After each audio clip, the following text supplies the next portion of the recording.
নমস্কার বন্ধু, আমি মলয় মুখোপাধ্যায়, সাধারণ সম্পাদক, confederation of state government employees. বন্ধু, কালকে সুপ্রিম কোর্টে হিয়ারিং ছিল। কর্মচারী সমাজ সকলেই জানেন কি হয়েছে। তবে একটি ভিডিওতে সম্প্রতি যে বার্তা যৌথ সংগ্রামী মঞ্চের কনভেনার প্রকাশ করেছে যে তাদের সুপ্রিম কোর্টে অ্যাড হওয়ার জন্য আমরা বিরোধিতা করেছি। হ্যাঁ, বিরোধিতা করেছি, আমরা অস্বীকার আমরা করছি না, আমরা বিরোধিতা করেছি। যদি বলেন কেন বিরোধিতা করলেন, অবশ্যই আপনাদের জানা উচিত কেন বিরোধিতা করেছি। আমরা বিরোধিতা করেছি এই কারণে যে প্রথমত যে বেঞ্চটা বিগত দিনে 14টা মামলা শোনেনি, সেই বেঞ্চটা পরিবর্তন পরবর্তী যে নয়া বেঞ্চ হয়েছে, সেই বেঞ্চে মামলা আসলে পরে আমরা মনে করেছি যে 1 থেকে 2টো শুনানির মাধ্যমেই এই মামলার ছাড়পত্র পেয়ে যাবে, অর্থাৎ মামলাটা ডিসমিস করে দেবে। এই শেষ মুহূর্তে যদি একটা কোনো সংগঠন সংযুক্ত হতে চায়, তার বিভিন্ন প্রক্রিয়া আছে। কারণ আমরা যে মামলা চালিয়ে এসছি 2016 সাল থেকে গতকাল পর্যন্ত, তাতে যে এফিডেভিট সাবমিট করতে হয়, সেই এফিডেভিটটা যে একদম সত্যতা বহন করে রাখতে হয়, সেটা আমরা কিন্তু এই যে যৌথ সংগ্রামী মঞ্চের কনভেনার তাকে দেখতে পাইনি। না, আমরা তার জন্য ছানবিন করিনি, কিন্তু আমাদের কাছে এক সময়ে ওই যৌথ সংগ্রামী মঞ্চে ছিল একজন ব্যক্তি, তিনি চিঠি দিয়েছেন যে মলয়বাবু, আপনি এই ডিএ মামলাতে আছেন, এই যে ভাস্কর ঘোষ আমার অ্যাড্রেস চুরি করে সুপ্রিম কোর্টে পিটিশন দাখিল করেছে, আমি এর বিরোধিতা করেছি, আপনাদেরকেও জানালাম। এবং আজকালের মধ্যে, সেটা 22 তারিখে, আমি কিন্তু এই যে সরকারি যে অ্যাডভোকেট অন রেকর্ড, তাকেও আমি জানাবো। তার পরের দিন 23 তারিখ আবারও একটা চিঠি, তাতেও তিনি যে সরকারি যে অ্যাডভোকেট অন রেকর্ড, তার কাছেও মেল করে জানিয়েছে যে এফিডেভিট জমা দেওয়া হয়েছে, তাতে কিন্তু যে অ্যাড্রেসটা ব্যবহার করা হয়েছে আমার অনুমতি তাতে নেই। অতএব এই ব্যাপারটা আপনার গোচরে আনলাম। এই ঘটনাটাতে আমাদের আরও সন্দেহ হয়, তাহলে কেন তিনি এই জিনিসটা করলেন। এবং সেখানে আরও একটা দেখলাম, হলফনামায় লেখা আছে, দেখুন, আমি যে মামলা করেছি তাই অনেকেই করেছে, পেশাটা সেই ভোকালাতনামায় বা এফিডেভিটে লিখতে হয়। আপনি একটি সংগঠনের জেনারেল সেক্রেটারি, সেই মর্মে কোনোদিনও মামলা হয় বলে আমি জানি না, এটা আমার সম্পূর্ণভাবে অজানা। কিন্তু আমি যেটা করেছি, আমাদের যেটা আইনজীবীরা পরামর্শ দিয়েছে, যে ডিপার্টমেন্টে আমি কাজ করি, যেই পোস্ট আমি বিলং করি, সেটা উল্লেখ করতে হবে, সেই ডিপার্টমেন্টের অ্যাড্রেস দিতে হবে। কিন্তু মাননীয় ভাস্কর ঘোষ মহাশয়, তিনি যে সেখানে লিখেছে তার যে পেশা একটা শিক্ষক, সেই শিক্ষক কথাটা তিনি ওখানে কোনো বর্ণনায় দেয়নি একটি বারের জন্য। তিনি কি লিখেছেন তাহলে? তিনি লিখেছেন working as a convener of the যৌথ সংগ্রামী মঞ্চ। I am working as a convener of the সংগ্রামী যৌথ মঞ্চ।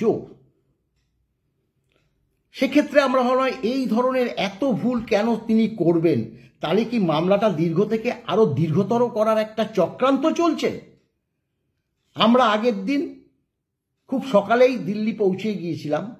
আমাদের ট্রেন 23 তারিখ আপনার 11টা সাড়ে 11টার মধ্যে পৌঁছে গিয়েছিল। আমরা বিকেলবেলায় আমাদের যে মানে সুপ্রিম কোর্টের আইনজীবী রৌফ রহিমের কাছে চেম্বারে আমরা সোজা চলে যাই, তার সঙ্গে আলোচনা করি, ওই ড্রাফট দেখাই। তিনি বললেন না, এটা তো করতে গেলে দেখো ব্যাপারটা হলো দীর্ঘ হবেই। কেন হবে? উনি পরিষ্কার বলল যে একটা অ্যাপ্লিকেশন জমা দিয়ে দিলেই যে সুপ্রিম কোর্ট তাকে অ্যাড করে নেয়, সেটা তো না। যখনই অ্যাড হতে চাইবে তখনই জাজদ্বয় বলবে আপনারা তাহলে এফিডেভিট জমা দিন, সেই কপি সার্ভ করুন অন্যান্য সংগঠনগুলোকে এবং সরকারকে। এই কথা বলেই তাহলে তো মামলা আর সেদিন কি হবে না হবে, যে ঘটনা গতকাল হয়েছে সেগুলো হতো না। তাহলে সেই দিন মামলা শেষ হয়ে যেত। 15 দিন, 1 মাস, 2 মাস সময় দিত, আবার সেগুলো নিয়ে একটা ডেট পড়তো। সেখানে যাওয়ার পর সরকার পক্ষ বলতো আমরা এফিডেভিট সাবমিট করব। বলতেই পারে, যেহেতু সংযুক্ত হতে চাইছে যৌথ সংগ্রামী মঞ্চ, সরকার বিরোধিতা করে, তখন বিরোধিতা করে বলবে আমরা এফিডেভিট সাবমিট করব। আমাদেরকে বলছে। দেখুন, এই ব্যাপারে তো আমাদের কোনো ধারণা নেই, তা আইনজীবীদের ধারণা আছে। আমরা তখন দিল্লিতে, সেই সময় ফিরদৌস তামিমও পৌঁছায়নি। স্বাভাবিকভাবে আমরা যখন আমাদের যে সুপ্রিম কোর্টের যে অ্যাডভোকেট তার সঙ্গে আলোচনায় বলছে, এবং তখন সরকারকে আবার সময় দেবে, সরকার আবার সেই সময় নেবে, এই করে মামলাটা কিন্তু দীর্ঘ থেকে দীর্ঘতর হওয়ার একটা সম্ভাবনা আছে। আমরা বলি যে, তখনই আমরা বলছি যে তাহলে তো নিশ্চয়ই, তাহলে তো এর বিরোধিতা করতে হবে।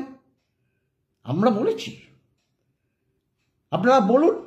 এর মধ্যে যেখানে প্রায় শেষ পর্যায়ে একটা ব্যাপার, সাইকোলজি একটুখানি চিন্তা করুন। আপনারা তো বিভিন্ন পেশায় আছেন, সরকারি কর্মচারী, শিক্ষক সমাজ, সব কর্মচারী সমান না। আমরা দেখেছি অনেক সরকারি কর্মচারী সমান না। একই টেবিলে পাশাপাশি কাজ করছি, একজন বিভিন্ন লোককে বারংবার বারংবার বারংবার ঘুরাচ্ছে। আমি দেখতে পাচ্ছি, বা রাম দেখতে পাচ্ছে, বা শ্যাম দেখতে পাচ্ছে যে তিনি মানুষকে হ্যারাস করছে, কিন্তু তার তো কিছু করণীয়। তাই সে তো সহকর্মী, তাকে তো বাজে কথা বলতে পারছে না ওই লোকটার সামনে, যাকে বারবার মানে হ্যারাস করে সরিয়ে দিচ্ছে, তাড়িয়ে দিচ্ছে। সে একদিন রিটায়ার করলো বা অন্য দপ্তরে চলে গেল। সেই কাজগুলো আমার কাছে, আপনার কাছে বা রামের কাছে গেল। তারা তো দেখেছে যে অমুকে কি ধরনের ব্যবহার করেছে। আমি যদি সেই লোকটার সঙ্গে ঠিক সেম ব্যবহার করি, তাহলে তো আমি ওই গোত্রের হয়ে যাব। এটা তো যৌক্তিকতা আছে।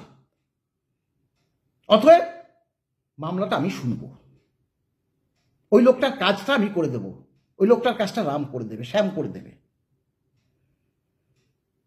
এই যে দেখুন, সঞ্জয় কারোল, মাননীয় বিচারপতি সঞ্জয় কারোল, মাফ করবেন সঞ্জয় কারোল বলে ফেলেছি বলে, মাননীয় বিচারপতি সঞ্জয় কারোল, তিনি কিন্তু আমাদের ডি মামলা সম্পূর্ণ ওয়াকিবহাল। তিনি আরো 3 বার বসেছিলেন, কিন্তু তিনি তার কোনো বক্তব্য রাখতে পারেনি। তিনি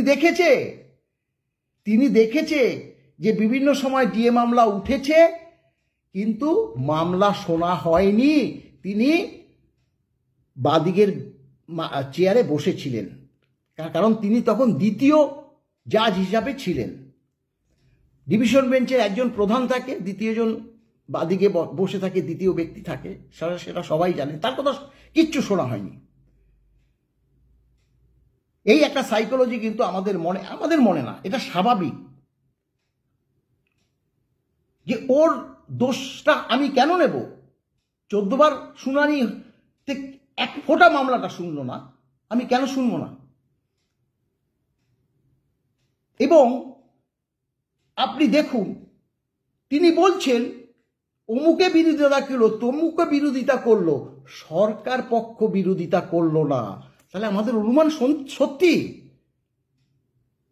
সরকার বিরোধিতা করেনি। সরকার তো করবে না, সরকার তো করবে না। একবার যদি অ্যাডেড হিসাবে সুপ্রিম কোর্টের মাননীয় বিচারপতিদ্বয় বলতো ঠিক আছে তাহলে আপনারা হলফনামা দিন এবং তার কপি সার্ভ করুন, ব্যাস মামলাটা শেষ হয়ে যেত। বাস্তবটা চিন্তা করবেন আপনারা, মন্তব্য করুন। দেখুন এত বড় লড়াইয়ে নেমেছি, যে যা বলুন আপনারা, আমাদের বিন্দু মাত্র আসে যায় না। আমরা ডিএ মামলা বার করে নিয়ে আসবো। যৌথ সংগ্রাম মঞ্চ কি বলেছে? মামলার দ্বারা কিছু হবে না, হবে না, সেটা তো অনেকেই বলে। আর একটি বামপন্থী সংগঠনও বলে যে আইনের দ্বারা আইন আদালতে কোনো দাবি আদায় হয় না, রাস্তাই পথ। তাদের নীতি, তাদেরকে আমরা বিরোধিতা করেছি? তাদের নীতি, যৌথ সংগ্রামের যে নীতি, তার কি আমরা কোনোদিনও বিরোধিতা করেছি? বরং যারা তাদের সঙ্গে ছিল এখন নাকি একটা সংগঠনও নেই, অধিকাংশ সংগঠনই নেই। এবং অধিকাংশ সংগঠন যে নেই তার প্রমাণ এই যে যার অ্যাড্রেস ব্যবহার করা হয়েছে তিনিও নেই, একসময় ছিল। দিল্লিতে গিয়ে একদিনের ধর্ণা দিয়েছে যাতে ডিএ দেওয়া হয়, কেন্দ্রীয় সরকারের কানে যাতে যায় যে আমরা ডিএ পাচ্ছি না। ভালো কথা, 50 লক্ষ টাকা খরচ করেছে, টাকাটা ব্যাপার আমি তুলছি না। একটা ডিএ সংগঠন তাদের মধ্যে ছিল, তাকে 20 লক্ষ টাকা দিয়েছে। আমরা তুলছি এইটা যে 50 আর 20 70 লক্ষ টাকা আমরা ট্রাইব্যুনালে 2016 থেকে গতকাল পর্যন্ত আমাদের 70 লক্ষ টাকা খরচ হয়নি। শুধু একদিন ধর্ণা আর একটা ডিএ সংগঠনের একটা ব্যক্তিকে 20 লক্ষ টাকা দিয়েছে যৌথ সংগ্রামী। আমাদের এত খরচ হয়নি। আমাদের স্বাভাবিকভাবে কর্মচারী সমাজ, শিক্ষক সমাজ তো টাকা দেয়, তাদের তো আশা যে আমরা যাতে সাংবিধানিক রীতিনীতি মেনে ডিএটা পাই। তারা তো কত জায়গায় দেবে, তাই তাদের বল ভরসা যৌথ সংগ্রামী মঞ্চ, তাই তাদের কাছে দিয়েছে। তাদের কাছে কারিগরি টাকা বলেই তো একদিন ধর্ণাতে 50 লক্ষ টাকা খরচা করে। এগুলো ডকুমেন্টস আছে, আমি যেগুলো সত্যনিষ্ঠা বস্তুনিষ্ঠা অনুসারে আমি কথা বলি, যা যা কথা বলবো আমাদের কাছে তার ডকুমেন্টস আছে। 20 লক্ষ টাকা দিয়েছে একটা সাদা মানে আমাদের সঙ্গে এক সময় ছিল, সেই তারা পরবর্তীকালে বেরিয়ে 20 লক্ষ, সে গতকাল বলেছে, সে শ্যামলবাবুকে বলেছে 20 লক্ষ কি, আমি 22 লক্ষ টাকা পেয়েছি যৌথ সংগ্রামী মঞ্চ থেকে। ভাবুন। এবং এইভাবে টাকাগুলো দেওয়াতে যে সকল সংগঠন, আদার সংগঠন ছিল, তারা বলেছে আমাদেরকে না জানিয়ে এইসব কাজগুলো করেছে বলেই আমরা সেখান থেকে বেরিয়ে এসেছি। তা বলেছে, তার ভিডিও আছে আমাদের কাছে। তাদের একরোখা চালচলনে ক্ষিপ্ত অনেকে। এবং কালকে অনেক গল্প শুনিয়েছে, আপনারা দেখবেন, লাইভ স্ট্রিমিংটা দেখবেন, আমরা তো ছিলাম, লাইভ স্ট্রিমিংটা দেখবেন। এখানে সব থেকে বেশি সময় ব্যয় হয়েছে 15 তারিখ, 14 তারিখ না 22 তারিখ, কবে মামলাটা শুনবে সেটা নিয়ে। প্রথমে বলেছে মাননীয় আইনজীবী অভিষেক মনু সিংভিতে, কেন মামলা ডিসমিস করা হবে না?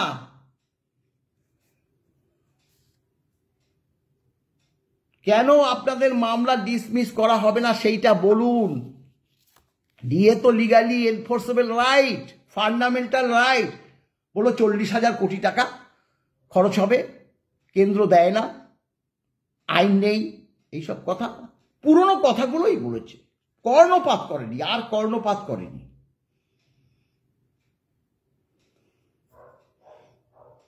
এবং যখন বলেছে যে ওই সংগঠনটা যে আমরা ডিএ মামলায় সংযুক্ত হতে চাই, বিচারকদ্বয় বলেছে, বিচারকদ্বয়ের মধ্যে মাননীয় বিচারপতি সঞ্জয় কারোলি বলেছে নো ইনক্লুসিভ, কোনো ইনক্লুসিভ হবে না। লাইভ স্ট্রিমিংয়ে আছে, আমি যে বলছি তা না। আপনাদের কিছু বলা থাকলে সেদিন এসে বলবেন। মানে সংযুক্ত ডিএ মামলায় হতে পারবে না, সেইটা কিন্তু ওই যে লাইভ স্ট্রিমে আছে। এবং তিনি একবার যখন বলে দিয়েছেন, তারা চেষ্টা করতে পারে, নিশ্চয়ই পারে, সেটা তো আমাদের কিছু বলার নেই, আবার যুক্ত হতে বলতে পারে। কিন্তু এর মধ্যে কিন্তু আছে, আমি যেই কথাগুলো বললাম তার মধ্যে কিন্তু আছে। কেন সরকার জানার পরেও, প্রথমেই তো বিরোধিতা করা উচিত ছিল, বিরোধিতা করেনি সরকার, আমরা বিরোধিতা করেছি।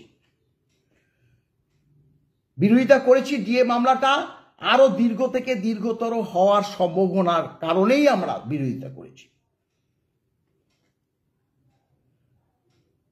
আগামী বিকাশবাবুর 10 তারিখের পরে একটা কথা বলেছে। দেখুন, আমরা যখনই ডেটটা পড়েছে বিকাশবাবুর কাছে, আমরা কনফারেন্সে গিয়েছি, বিকাশবাবু পরিষ্কার বলেছে, দেখো লাস্টে একদম আছে, মামলাটা যদি শোনে তাহলে কিন্তু আর একটা ডেট দেবে। একদম শেষ মামলা হিসাবে ডিএ মামলা বিচার হবে না। অতএব একদম ফিক্সড মামলা করবে আমার ধারণা। আমি এবার এখান থেকে অনলাইনে বলবো এবং পরবর্তীকালে যখন মামলা ফিক্সড হবে সেই দিন আমি সশরীরে হাজিরা হব, এইটুক আমরা বললাম। এবং আমি আমাদের যে সুপ্রিম কোর্টের যে আইনজীবী তার সঙ্গে আমি পরামর্শ করে নেব কি বলতে হয় কি বলতে হবে না। আমাদের কালকে সুপ্রিম কোর্টের আইনজীবী অনেক বক্তব্যই বলেছেন, সিনিয়র আইনজীবী হয়ে গেছেন। তখন আমরা বলেছি তাহলে তখন আমাদের একটা চিন্তা, দেখুন সত্যি কথা বলতে কি, একটা মামলা হয়ে যাওয়ার পর 7 দিন 10 দিন পরে যদি আর একটা মামলা হয় সুপ্রিম কোর্টের মতো জায়গায়, সব কর্মচারী সমাজ বলছে আবার এত কেন 10 তারিখ, বিকাশবাবু কেন 10 তারিখে বললো পরে দেওয়ার কথা। বিকাশবাবুর একটা ব্যক্তিগত কাজ আছে, আমার মনে হয় যে সেশন আছে বলেই তিনি কবে পরে সেটার ব্যাপার, বা ব্যক্তিগত আছে কিনা সেটা তো আর আমি জিজ্ঞাসা করি না, জিজ্ঞাসা করাটা উচিত নয়।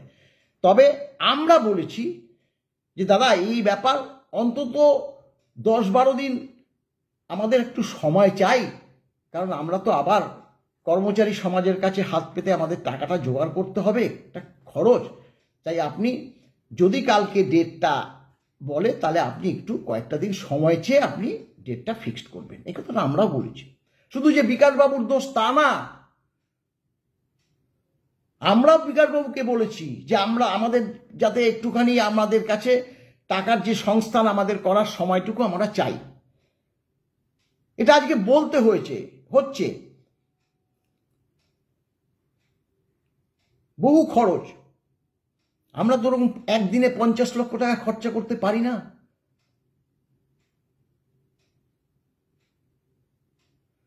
যাই হোক, নিশ্চয়ই বুঝবেন। আর যদি কোনো প্রশ্ন থাকে নিশ্চয়ই প্রশ্ন করবেন। এই যা কথাগুলো বললাম প্রতিটি কিন্তু ডকুমেন্টস আমার কাছে আছে। আবারও লাইভ স্ট্রিমিংটা আপনারা দেখবেন, দেখে বিচার করবেন। এখানে ডেটটা আমার তো মনে হচ্ছে ডেটটা নিয়ে এতই মানে ওই ডেটে, এবং দেখুন, এবং কালকে কথাও বলেছে যে মামলাটা একদম টপে থাকবে। গতকালই সেই অর্ডার বেরিয়েছে, টপ অফ দ্য লিস্ট, আমি পোস্ট করেছি, টপ অফ দ্য লিস্টে থাকবে। অর্থাৎ মামলাটা যাতে শোনার জন্য যে সময়টুকু দরকার সেই সময়টুকু পাওয়া যায়। একদম শেষে উঠলে স্বাভাবিকভাবে 3:30 সময় তারা চেয়ার ছেড়ে উঠে যায়, তার মধ্যে 5-7 মিনিট যদি দেরি হয় তো বসে। কালকেও প্রায় 3:15-20 বসেছে, 15ও বেশি, 20তেই বসেছে। 10 মিনিটের মতো আলোচনা হয়েছে। তার মধ্যে ডেট নিয়ে অনেক সময় হইচই হয়েছে। নো ইনক্লুসিভ কথাটা একদম পরিষ্কার শুনতে পেয়েছি, আপনারাও পেয়েছেন। এবং 28 নম্বর যে মামলাটা, আপনারা যদি সেটাও খুলে দেখেন, 28 নম্বর সেখানেও পরিষ্কার বলেছে। আর একটা সেই মামলাতেও একটা আপনার সংযুক্ত হতে চেয়েছিল, একদম পরিষ্কার বলেছে নো ইনক্লুসিভ। আপনাদের কোনো কিছু যদি বলার থাকে আপনারা আইনজীবী এসে বলতে পারেন, কিন্তু সংযুক্ত হতে দেওয়া হবে না এই মামলাতে। আমাদের মামলাতেও সংযুক্ত যারা আছে তারা ব্যতীত আর কেউ সংযুক্ত হতে পারবে না।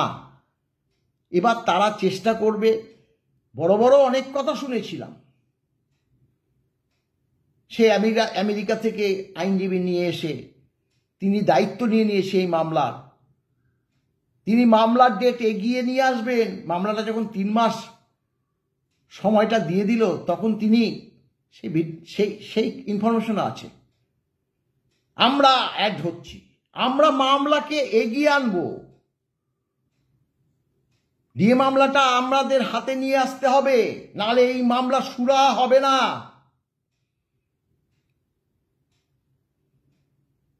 কই, আমরা কি এইসব কথা বলেছি কোনোদিনও? আপনারা শুনেছেন? আজকে বলতে হচ্ছে, দুঃখ লাগে। অনেকে বলছে আপনারা কেন তাদের সঙ্গে কথা বলছেন না। আরে আমরা যেখানে ট্রাইব্যুনাল থেকে গতকাল পর্যন্ত ডিএ নিয়ে মামলায় এতদিন ব্যয় করলাম, আমরা গিয়ে যৌথ সংগ্রামী মঞ্চের কাছে বলবো? আপনি যদি আমার জায়গায় থাকতেন বলতেন? আমরা তো বারংবার কেউ বলতে পারবে না টাকা দাও টাকা দাও টাকা দাও টাকা দাও করেছি। এবার তো আমরা কর্মচারী সমাজের কাছে টাকাও চাইনি, কোনো ভিডিও করিনি, কিন্তু এক শ্রেণীর কর্মচারী শিক্ষকরা তারা বারংবার দিচ্ছে, অনেকে না দিয়ে বড় বড় কথা বলছে।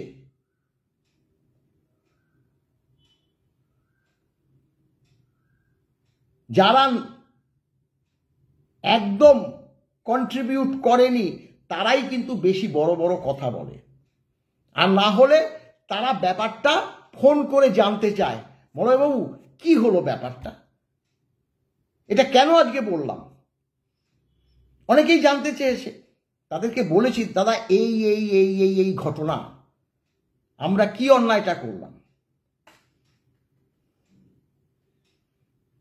অনেকে বলছে রাজনৈতিক প্রতিপক্ষের মতো লড়াই করছেন। এটা রাজনৈতিক প্রতিপক্ষ কি? এটা তো মামলাটা তো দীর্ঘ থেকে দীর্ঘতর করার একটা চক্রান্ত। সে বলেনি সরকার বিরোধিতা করেনি, কেন সরকার বিরোধী, আমাদের সরকার বিরোধিতা করেছে বলে তো আজকে সুপ্রিম কোর্টে মামলাটা গেছে। ট্রাইব্যুনালে সরকার বিরোধিতা করেছে, ট্রাইব্যুনাল থেকে হাইকোর্টে আসলো, সেখানে বিরোধিতা করেছে। বিকাশবাবুকে কিছুতেই জাজদ্বয় অ্যাড হতে যাবে না। মাননীয় বিকাশবাবুকে আমরা একটা বকলমে, সেই সময় যেহেতু আমাদের মাননীয় আমজাদ আলী আইনজীবী ছিল, একজনকে বকলমে আমরা মামলাটা দিয়ে বিকাশবাবুকে অ্যাড করতে চেয়েছি, কিন্তু কিছুতেই তখন প্রধান বিচারপতি, এই মুহূর্তে আমার নামটা পড়ছে না, তার সঙ্গে মাননীয় বিচারপতি আর একজন ছিল, অনেকদিন 17 সালের কথা বলছি, দুজনের নামটাই এই মুহূর্তে আমি দুঃখিত, মানে আমার মাথায় আসছে না, একটু উত্তেজিত হয়েছি বলে, কিছুতেই অ্যাড হতে দিচ্ছে না।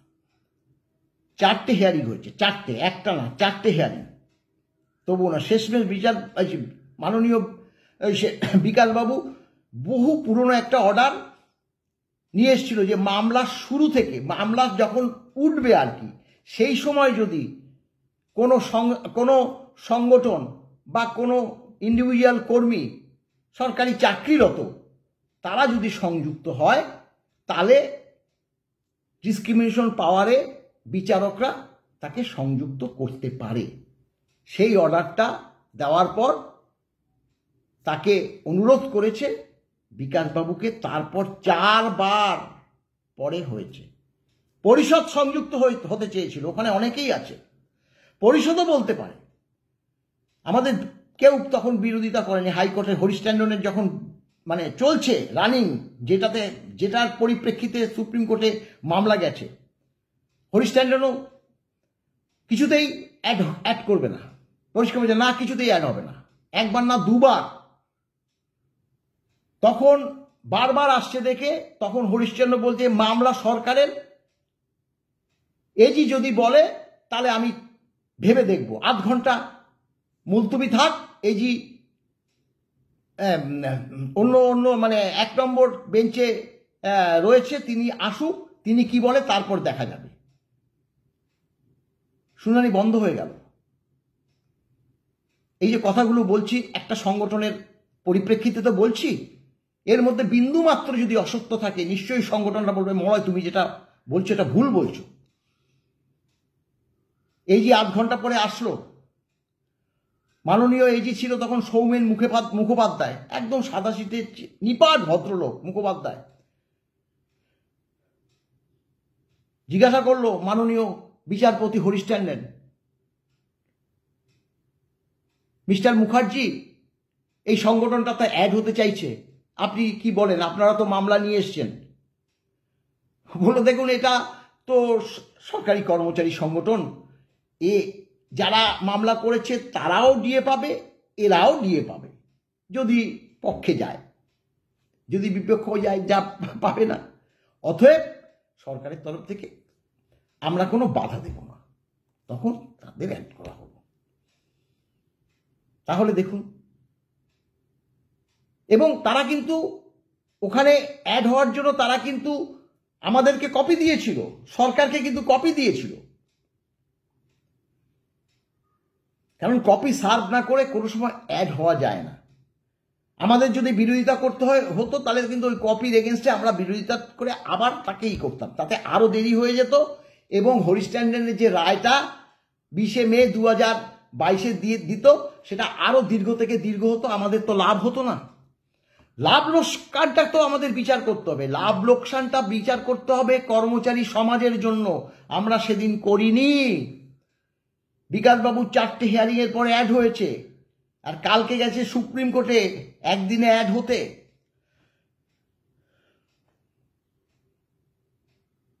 আজকে দেখুন সুপ্রিম কোর্ট কি, সেটা আমার এই এত বছর জীবনে আমি কোনোদিনও জানতামই না। 15 বার ওই সুপ্রিম কোর্টে পা রেখেছি, বহুবার আমাদের যে আইনজীবী তার সঙ্গে কনভেনশন করেছি, কনফারেন্স করেছি, অতএব অনেক কিছু জানি। তাই আপনাদের যা ইচ্ছে আপনারা লিখতে পারেন, আপনারা মনে করবেন না যে আমার প্রেসিডেন্ট লিখেছে, হ্যাঁ শিক্ষক কথাটা তিনি বললেন না কেন, এই প্রশ্নটা তো কেউ উত্তর দিল না। সে কিন্তু জানে শিক্ষক কথাটা কেন দেয়নি। দেখুন, শিক্ষক কথাটা দেয়নি, আমরা কিন্তু অনেককে প্রকাশ্যে বলিনি, অনেকে জানতে চেয়েছে যে আপনারা তো সরকারি কর্মচারী, খোদ সরকারি কর্মচারীর মামলা, এখানে আমরা কি ডিএ পাবো? আমরা তখন বলেছি যে দেখুন, হ্যাঁ খোদ সরকারি কর্মচারীদের মামলা, তাই আমাদের ট্রাইব্যুনাল থেকে হাইকোর্ট থেকে সুপ্রিম কোর্টে গেছে, কিন্তু এই মামলা রোপা 9 অনুসারে আমরা যেমন ডিএ পাই আপনারাও তো ডিএ পাই। আমাদের ডিএর অর্ডার হলে আপনাদেরও ডিএর অর্ডার হবে, কিন্তু সেক্ষেত্রে সঙ্গে সঙ্গে হয়তো হবে না। এই ব্যাপারে আমরা আমাদের যে মাননীয় আইনজীবী বিকাশ রঞ্জন ভট্টাচার্যের সঙ্গে আমরা কথা বলেছি, তিনি বলছেন যে হ্যাঁ তাদেরকে আবার যেই অর্ডারটা বেরোবে সেই অর্ডারের পরিপ্রেক্ষিতে তাদের একটা প্লে করতে হবে, তারা তো একদম সরাসরি হাইকোর্টে আসতে পারবে, হাইকোর্ট নিশ্চয়ই তাদের সেই মান্যতা দেবে, কারণ রোপা 9 অনুসারে যেহেতু তারা ডিএটা পায়। কিন্তু আমরা এই কথাও অনেকে বলেছি, দেখুন তার পেশা যদি, যে পেশা শিক্ষক যদি গিয়ে সুপ্রিম কোর্টে অ্যাড হতে চায় এবং বিচারক যদি তার পেশা দেখে শিক্ষক, তখন যদি বলে আপনারা অ্যাড হতে এসছেন, আপনারা তো শিক্ষক, আপনাদের যে সার্ভিস রুল আর সরকারি কর্মচারীদের সার্ভিস রুল, তার তো ফারাক আছে। আপনাদের তো হাইকোর্ট হয়ে তারপরে সুপ্রিম কোর্টে আসতে হবে। অতএব আপনাদের আমরা অ্যাড করব না। তখন কিন্তু সেইভাবে বলতো, যদি বিস্তারিত যদি এই মামলা নিয়ে যদি ঘাটাঘাটি হতো, যদি হলফনামা দিতে বলতো, আমাদের উত্তর দিতে বলতো, সরকারকে যদি উত্তর দিতে বলতো, তখন পিটিশনটা খারিজ শুধু হতো না, সরকারি কর্মচারীরা ডিএ পাবে, শিক্ষকরা এই মামলার পরিপ্রেক্ষিতে ডিএ পাবে না। একবার সুপ্রিম কোর্টের থেকে যদি সেই অর্ডার বেরিয়ে যায়, তাহলে কিন্তু তাদের আবার মামলা করেই আসতে হবে। সেটা কিন্তু মাথায় আছে। তার জন্য তিনি শিক্ষক কথাটা বলেনি, আবার তাকেই মামলা করতে হবে। সরকারি কর্মচারী তো আছে। তার যদি অতই দরদি হতো, যৌথ সংগ্রামী মঞ্চ থেকে ডিএর আদেশনামা বার করে আনবে সুপ্রিম কোর্ট থেকে, তাহলে একজন সরকারি কর্মচারী দিয়ে মামলাটা করাতে পারত। তাহলে তার নামটা কেন পুট হলো? কেন পুট হলো? তিনি কেন বলল যে working as a convener of the সংগ্রামী যৌথ মঞ্চ? কেন বলল না যে আমি একজন শিক্ষক? সেই কারণে তো বলেছে। এটা তো সাপ্রেস করা। আপনি আমাদের এফিডেভিটগুলো দেখবেন, বায়োগ্রাফিতে সব লেখা আছে। শুধু তাই না, আমি মামলা যখন করেছি হোম পলিটিক্যালে ছিলাম। আবার সেই মামলা যখন হাইকোর্টে আসলো, তখন চলে গিয়েছিলাম আমি ওই সায়েন্স অ্যান্ড টেকনোলজি। তখন যে ডেজিগনেশন, সেই ডেজিগনেশন দিয়ে আমাকে এফিডেভিট করতে হয়েছে, সেই ডিপার্টমেন্টের অ্যাড্রেস দিতে হয়েছে। সেই ডিপার্টমেন্টেই আমার যখন হাইকোর্ট থেকে মানে সরকারি আইনজীবী যখন কোনো পেপারস পাঠাতো, আমার ওই ডিপার্টমেন্টেই পাঠাতো, সেখানে গিয়ে দিয়ে আসতো। আমি আবার সেখান থেকে ট্রান্সফার হয়ে চলে গিয়েছিলাম ব্যাকওয়ার্ড ক্লাসেস ওয়েলফেয়ারে, কিন্তু আমার চিঠিও আসতো সেখান থেকে আমার কালেক্ট এই যে 804 পাতার যে পিটিশন, সেই পিটিশনের মধ্যে দেখুন সরকারও কিন্তু পারেনি কোনো কিছু সাপ্রেস করতে। এই সুপ্রিম কোর্টে যে দিয়েছে এসএলপি, তাতে আমার সেই যে চিফ সেক্রেটারিকে চিঠি দিয়েছি আগস্ট মাস 2016 আগস্টে দিয়েছি। 1 মাস সময় আমরা চেয়েছিলাম। 2 মাস পরে অক্টোবর মাসের শেষে আমরা ফাইল করি ট্রাইব্যুনালে। আমরা ডিসেম্বরে একটা মেনশন করি। 16 ফেব্রুয়ারি 2017-তে একটা হিয়ারিংয়ে আমাদের হারিয়ে দেয়। 1 মাস পরে 16 মার্চ 2017-তে আমরা সুপ্রিম কোর্টে যাই, মাফ করবেন, হাইকোর্টে যাই। সেই মামলা গতকাল পর্যন্ত ছিল, আবার আগামী 22 তারিখ পর্যন্ত আছে। আমরা আশা করছি যে আগামী 22 তারিখ মামলাটা ডিসমিস হলে আবার হাইকোর্টে আসবে। এবং আরও একটা কথা বলে দিই, মাননীয় হরিশ ট্যান্ডন মশাই 3 মাসের মধ্যে দিয়ে দিতে বলেছিল। নিশ্চয়ই ম্যাক্সিমাম 3 মাসের বেশি তো হবেই না, 2 মাসও হতে পারে, এমনকি 1 মাসও হতে পারে, এটা আমার আশা। তবে সুপ্রিম কোর্ট আমার যা বক্তব্য সেটাই যে আগামী দিনে হতে চলেছে, সেই ধারণাটা যে সম্পূর্ণভাবে ফলপ্রসূ হবে, সেটাও কিন্তু আমি 100% যে নিশ্চিত, সে কথাটা আমি বলবো না। এই বলে আমি আমার বক্তব্য শেষ করলাম। ভালো থাকবেন। নমস্কার বন্ধু।